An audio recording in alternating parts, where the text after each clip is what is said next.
بدنا مدحوينه وحينها جمهورية الصوماليلاند موسى بيحي عبدي سفيرك سفارة إنجليز كصوماليا الصوماليلاند برو كيت فوستر حبناها قولها وسيرة قدوميها باكا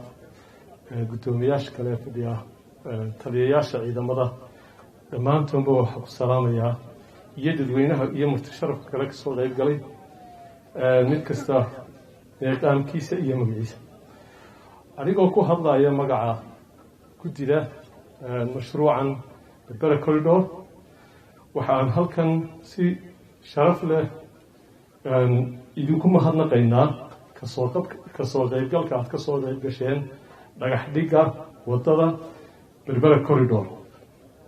waddadan oo ah waddo u muhiima dhererkeedu yahay 22 kilomitir iyo badh duleedka magaalada ka wareegaysa xagga waqooyi ka bilaabmaysa halleeya kuna dhammaanaysa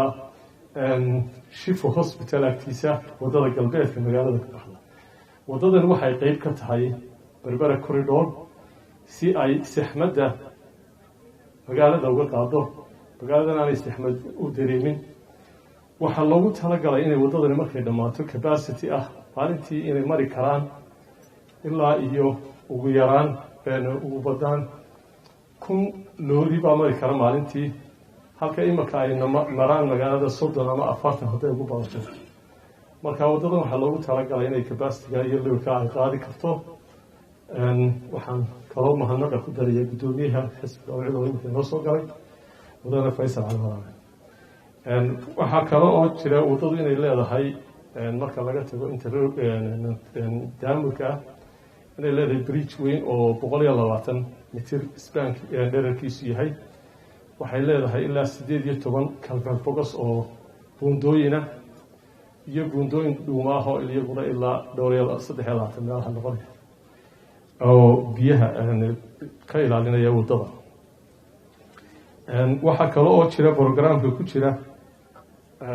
programmo kale oo inta dhismaha waddada mooyaane garab socda oo ay ka mid tahay heritage-ka in la ilaaliyo naasa hablood oo waxaa kaloo jira inay la beero waddada hareeraheeda oo xuduudda lagu ilaaliyo beero waxaa kaloo jira security cameras in lagu xidho berbera ilaa iyo wajaale oo 50 kilomitirba lagu xidho traffiga imikana study loo sameeyo traffiga maraya imika maalintii mara iyo hadhow waddadu markay dhammaato inta capacity mari doonta in taa lafteedu ay ka soo baxdo programka gudana madaxweyne waxaan soo dhaweynayaa mar labaad ka soo qaybgalka xafladan